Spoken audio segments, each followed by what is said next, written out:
O Senhor esteja convosco. Está no meio de nós. Proclamação do Evangelho de Jesus Cristo, segundo Mateus. Glória a vós, Senhor.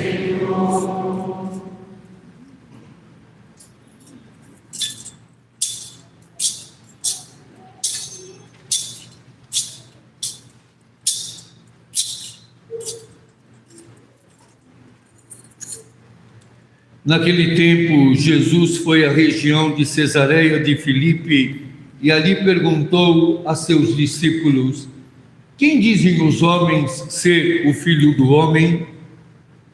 Eles responderam: alguns dizem que é Elias, outros ainda que é Jeremias, ou Elias, ou algum dos profetas. Então Jesus lhes perguntou: e vós, quem dizeis que eu sou? Simão Pedro respondeu: tu és o Messias, o Filho do Deus vivo.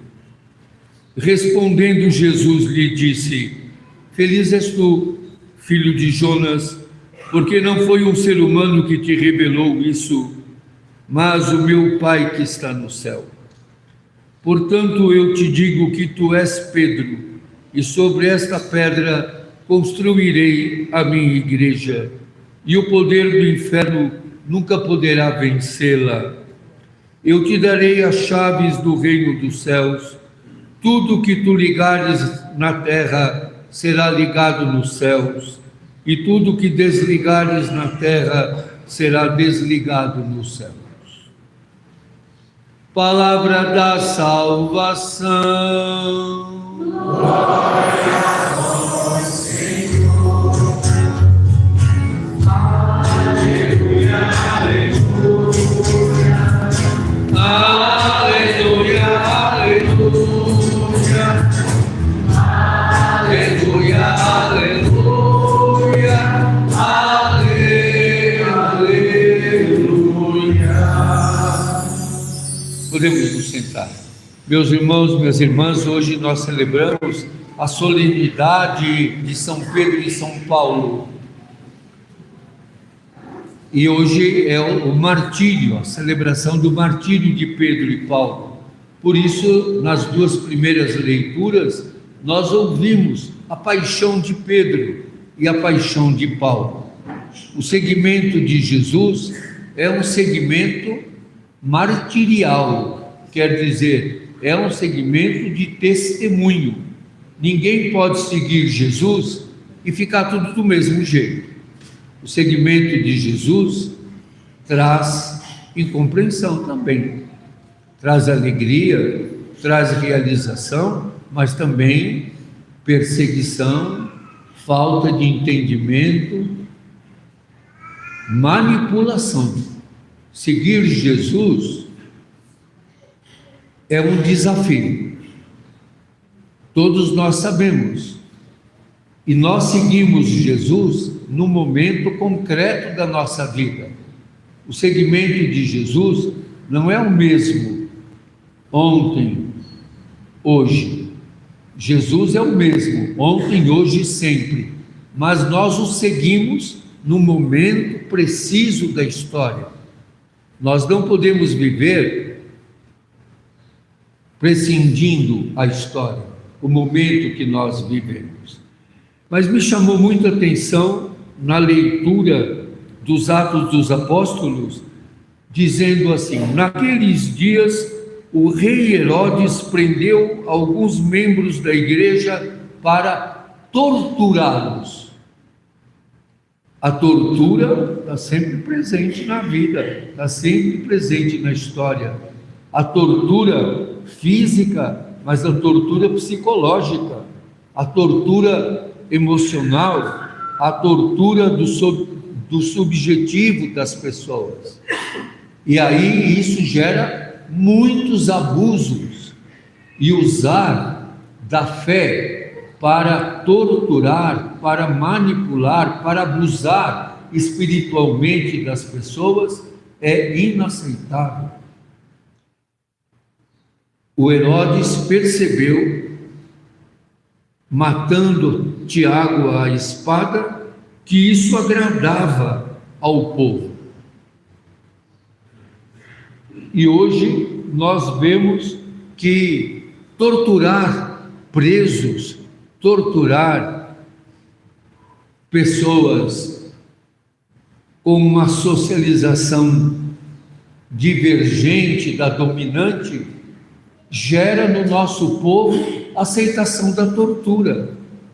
Aceitar a tortura, e isso o Papa Francisco falou muitas vezes, e o Papa Leão tem continuado a dizer, a tortura é inaceitável. Nós não podemos aceitar a tortura. Quem aceita a tortura é do time do Herodes. E como a gente vê aqui, o Herodes, vendo que isso agradava ao povo, como agora, vendo que isso agrada ao povo, tem gente falando do rebaixamento da maioridade penal. Isso agrada o povo, achando que nós vamos diminuir a violência, penalizando os jovens a partir dos 16 anos.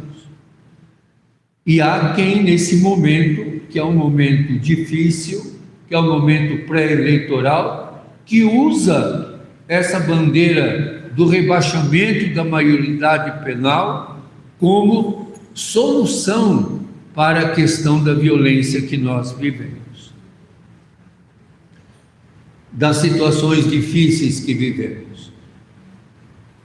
É preciso que nós tenhamos consciência disso, que nós não nos deixemos enganar, porque sempre há um Herodes de plantão que quer agradar o povo.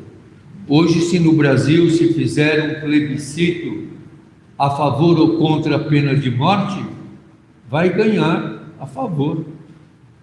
E se fizer um plebiscito sobre o rebaixamento da maioridade penal, é capaz de ganhar o rebaixamento da maioridade penal.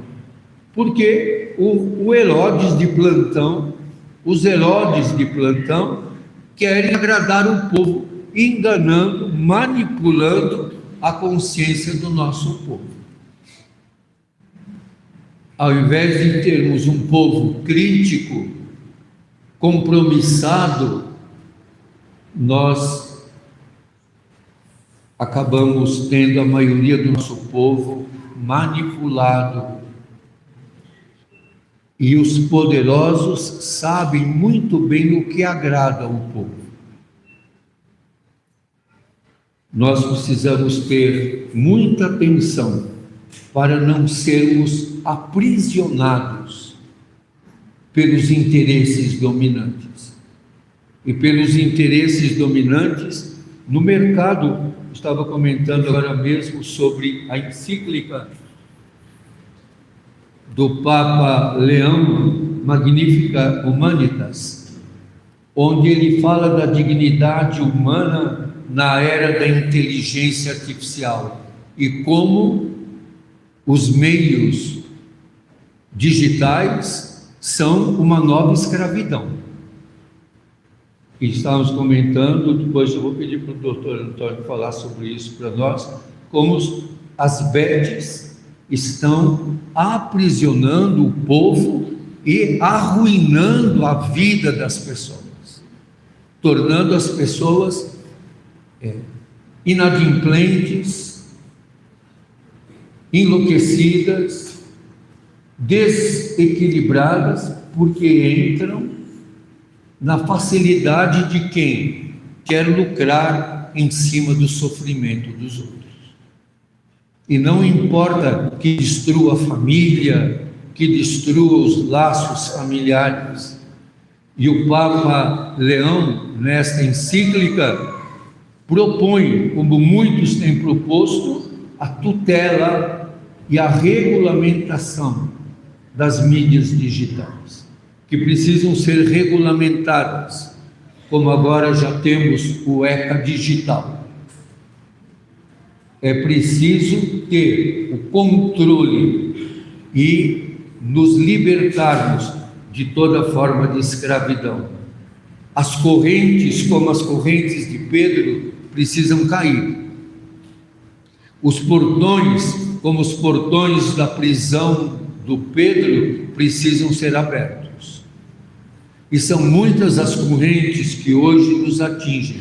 O mais triste é quando nós gostamos das correntes. E há um filósofo que diz: é difícil desacorrentar quem gosta das correntes, quem aprecia estar acorrentado. E há hoje muitas correntes sutis que nos prendem e que tiram de nós a liberdade. Pedro é este que tem a força, pela fé, pela fidelidade no seguimento de Jesus, de romper com as correntes, de romper com tudo que aprisiona. Muitas coisas aprisionam o nosso povo, como nós estamos sendo aprisionados pelas mudanças climáticas.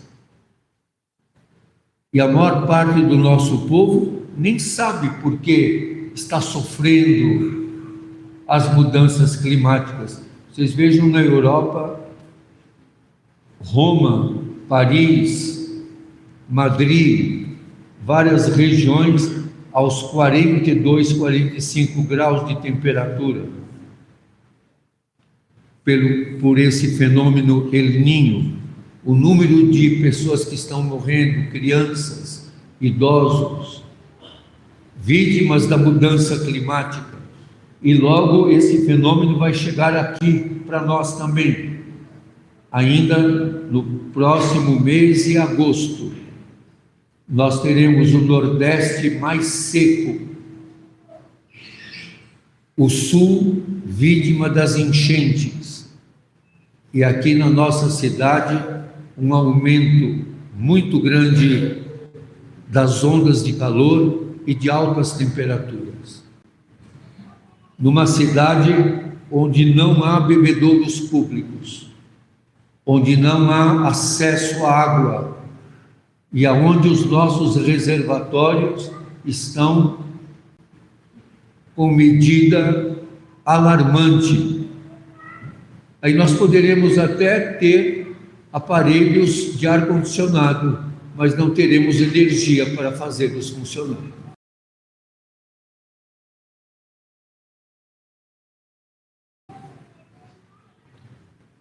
Então, é uma situação alarmante, difícil, e que vai atingir os idosos, vai atingir as crianças, vai atingir o povo da periferia, que não tem como encontrar alívio. Isso tudo nos aprisiona. Nos aprisiona porque tira a liberdade de viver, a alegria de viver, tira a liberdade.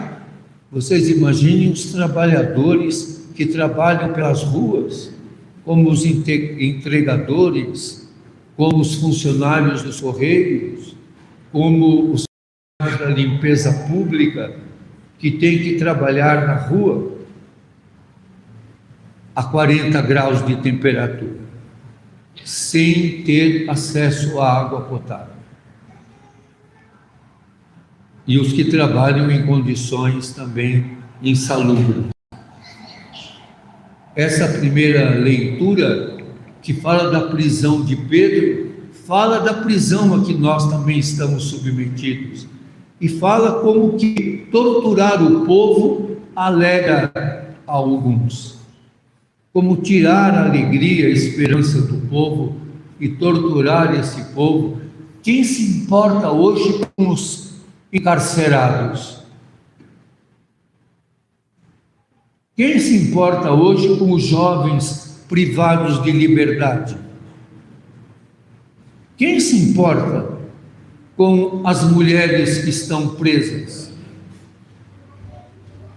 A maior parte das pessoas, e mesmo aqueles que falam da sua fé, tem raiva, ódio, desprezo pela população encarcerada, que é cada vez maior no Brasil. E há quem queira ainda trazer aquele modelo de El Salvador para cá, para encarcerar mais. Quem serão os encarcerados? Os pobres, os negros, os periféricos. Esses é que vão para as cadeias. E nós estamos também percebendo cada vez mais como a pastoral carcerária está sendo impedida de entrar nos presídios. Pedro ficou preso, foi libertado. Nós precisamos também nos libertarmos de todas as prisões e termos a esperança e a coragem de Paulo para enfrentar as adversidades, tendo fé, sabendo que o amor de Deus não nos abandona nunca. E brevemente sobre o evangelho de hoje, da solenidade de Pedro e Paulo, Jesus levou os seus amigos, os seus discípulos para Cesareia de Filipe. A Cesareia de Filipe é bem ao norte, bem longe do poder. Tem a Cesareia Marítima, onde o rei e o governador Pilatos gostavam de ficar por causa da brisa do mar, e a Cesareia de Filipe, que estava próximo de onde era uma das nascentes do Rio Jordão. E Jesus foi lá e perguntou: quem dizem os homens ser o Filho do Homem? É uma pergunta até estranha, né? Porque está contrapondo os homens ao Filho do Homem. O Filho do Homem é Jesus, o humano plenificado do amor de Deus.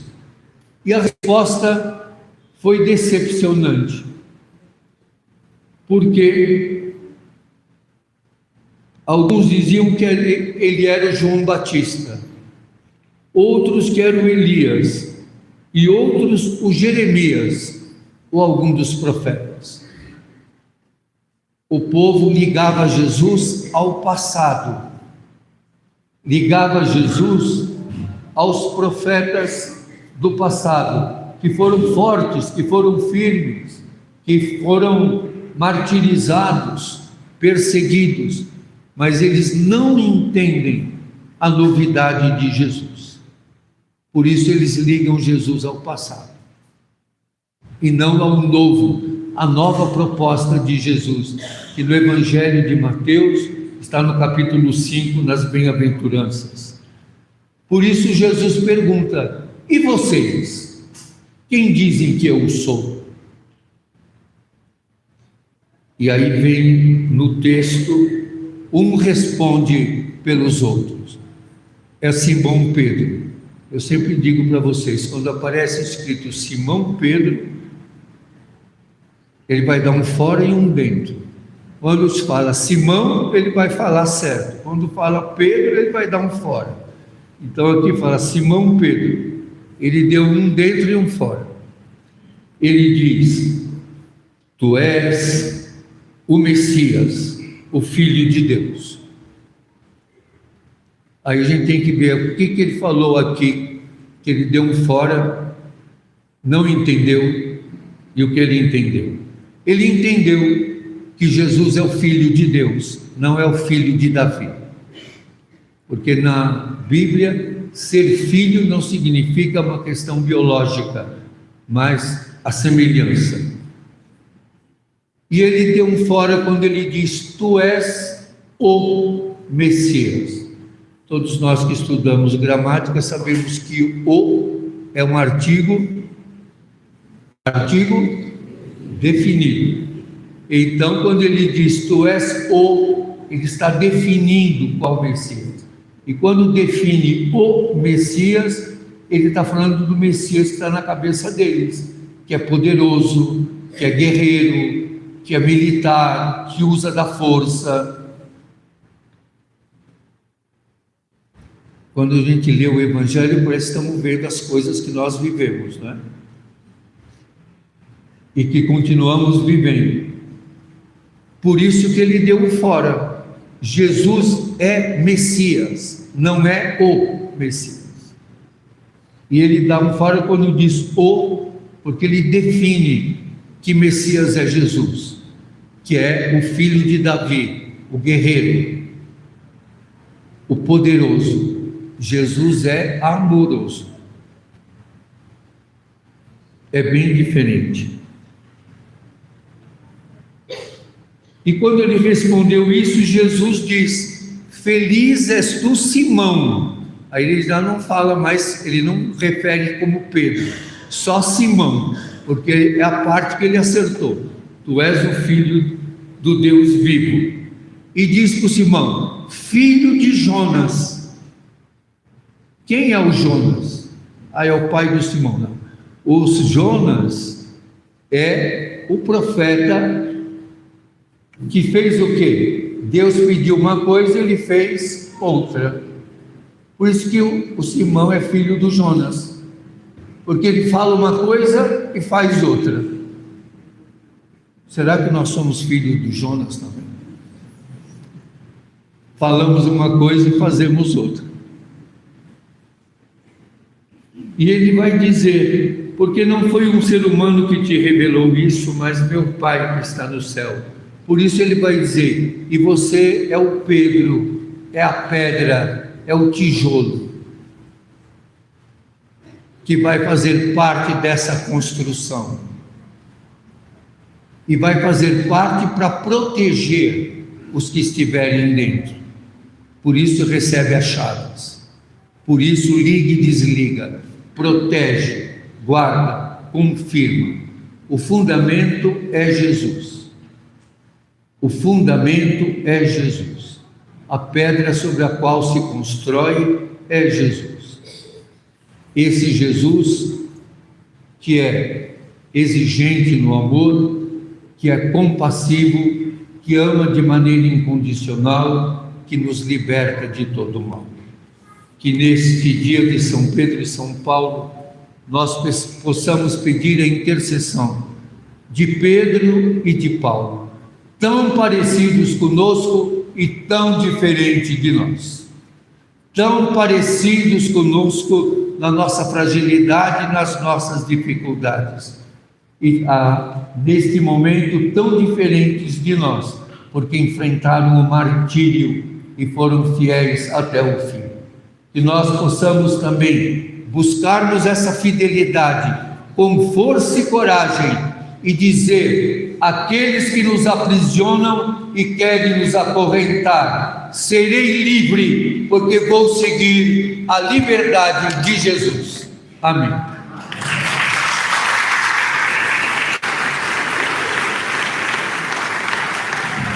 Professemos a nossa fé, como no número. Gostou do que acabou de ouvir, do que acabou de ver? Se você gostou, divulgue. E além de divulgar, inscreva-se no canal TV MTC. Simples assim. Aperte no botão inscreva-se. E assim você está fortalecendo um instrumento de formação e de informação da classe trabalhadora, das trabalhadoras cristãs, dos trabalhadores cristãos. Contamos com essa sua colaboração.